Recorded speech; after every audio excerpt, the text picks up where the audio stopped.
Today I'm going to talk about deep learning and color constancy. This work was done when I was an undergraduate intern at Microsoft Research Asia, together with my mentors Stephen Lin and Baoyuan Wang. Computational color constancy is a long-standing problem in computer vision.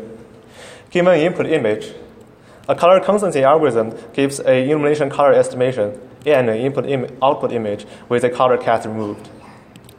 Typically, the ground truth illumination color is obtained by inspecting the pixel color on a color checker, which is a board of chips with lower color reflectance. The goal is to minimize the difference between the ground truth illumination color and the estimated one. This form of color constancy not only benefits downstream applications such as visual recognition, but also acts as a central part of white balance systems in digital cameras. A major problem of color constancy is ambiguity, which is a problem even for humans. A famous example got a lot of attention years ago. On the web, there was tremendous disagreement on the color of this dress. Okay, ladies and gentlemen, please raise your hand if you think this dress is white and gold. Please raise your hand if you think the dress is black and blue. Okay, interesting. It seems that computer vision researchers have more consistent answers than normal people. So the reason why there was so much disagreement is because the ambiguity. It is because the appearance of this dress can be in any combination of illumination color. It could result from a black and blue dress viewed under golden lighting, and it can also be a white and gold dress viewed under bluish lighting. Both of these choices are physically possible, and people just made up their mind based on their personal bias. There are many effective existing solutions to the color constancy problem, but few of them have explicitly dealt with the ambiguity issue. Apart from this, they sometimes have other limitations that we wish to address. Statistical-based ones like white patch or gray world are based on simple statistical assumption on the images.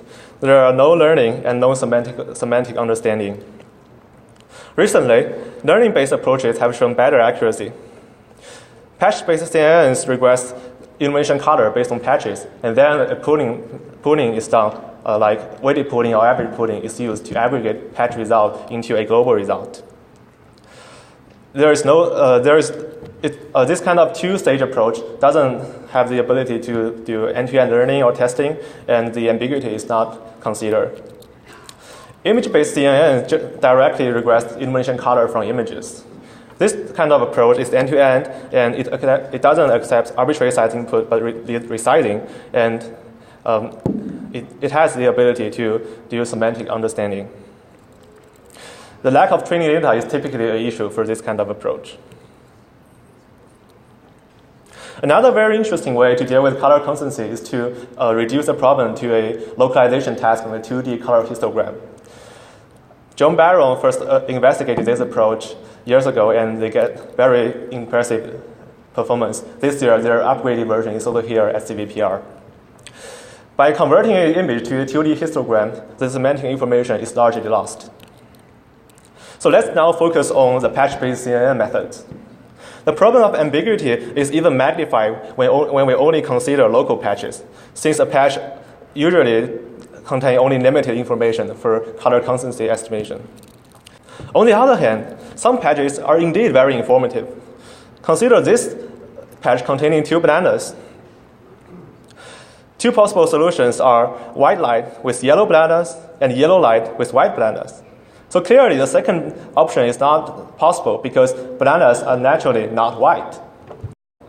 We analyze the result by considering the patches estimation as independent random variables. Previous approaches typically used average or median pooling. Taking the average of patch results reduces the variance of estimation, but it doesn't help very much when the majority of patches are biased. Median pooling can also be problematic because it assumes more than half of the patches are informative, which is not usually the case for color constancy. The limitation of these 2 methods is that the patch are limited to be contribute equally in the final estimation. In other words, the estimations are constrained on unit length sphere. Our approach releases such constraint. During aggregation, the patch contributions are scaled by a confidence value so that the ambiguity can be effectively filtered. Let's see an example. When using median pooling, since the biggest part of this image is a color wall, as we have discussed, if we do the estimation based on the wall color, the estimation will be very bad. When using average pooling, the estimation from the meaningful parts will be polluted by the biased one from the wall.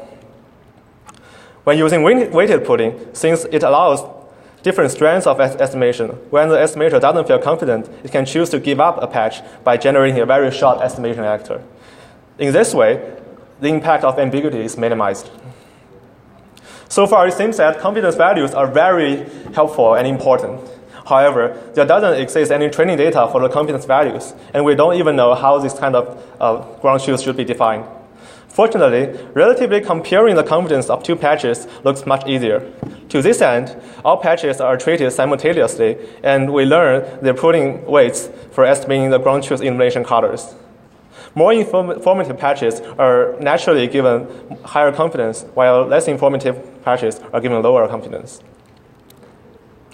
We learn our confidence as latent variables in our global estimation, and mathematical details are given in the paper.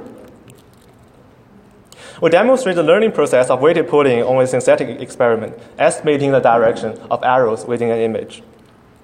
The input is an image containing arrows with the same direction, and the output is just a 2D vector representing the direction. We solve this problem using a CNN with convolutional layers.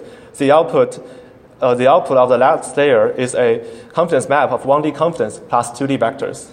The final result is a weighted average of the confidence and estimation values. This value shows the evolution of confidence and estimation during training. Note that estimated value with lower confidence are usually strongly biased, and our method effectively filtered out this kind of bias. Let's watch it again. Note that the average pooling doesn't even work in this kind of experiment or setting. The interesting part of the learning process is, in the end, we actually get an error detector, even though we didn't teach the network to do so. The network figured out itself because doing so minimizes the loss function. The color constancy problem is very similar if we consider the illumination color cues to be the arrow and the noisy background to be the ambiguous parts.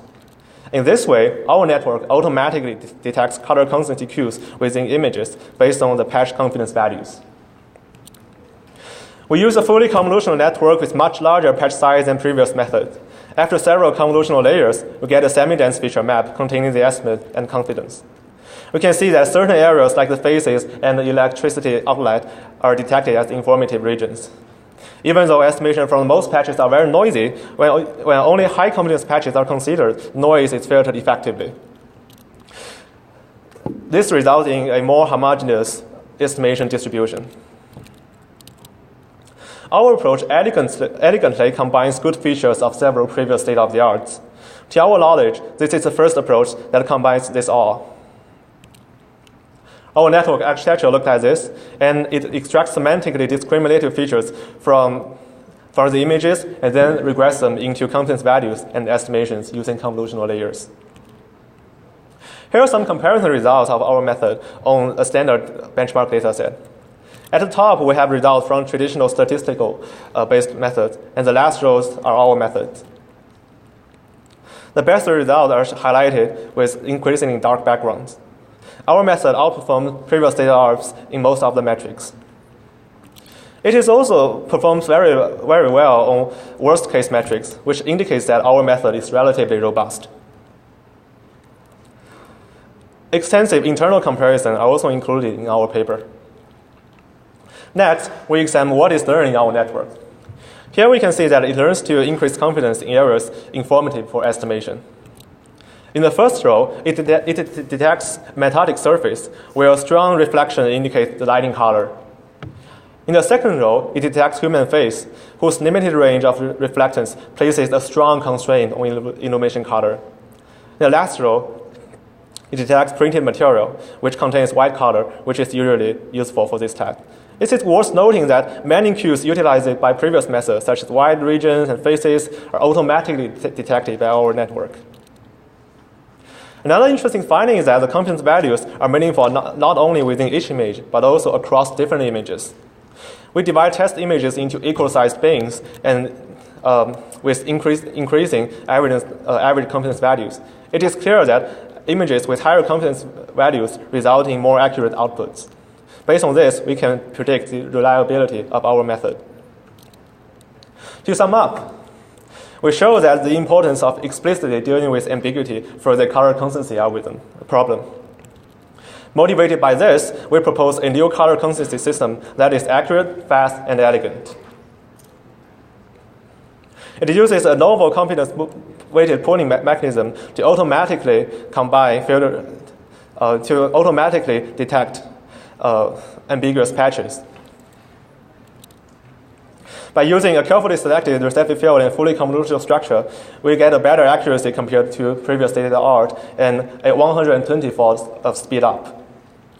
It is end-to-end trainable, accepts arbitrary size input, and proves to be very robust. We believe that this kind of idea of confidence-weighted pooling can be used in other applications where a global estimate needs to be made from local data that may contain strong ambiguity. Thank you very much. Questions are welcome.